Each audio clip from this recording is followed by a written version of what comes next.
Più passa il tempo e sempre più appare che dopo il danno possa arrivare anche la beffa per i risparmiatori traditi da Popolare Vicenza e Veneto Banca. Il fondo di ristoro sarebbe stato ridotto da 1,5 miliardi di euro a mezzo miliardo, 2/3 in meno.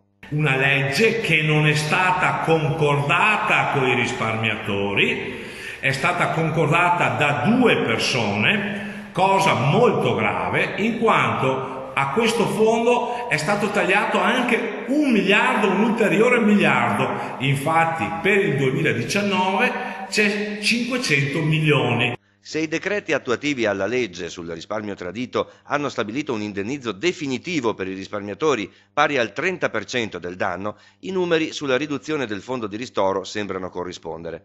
Si chiudono le porte perciò al precedente 30% di rimborso che era stato definito un acconto.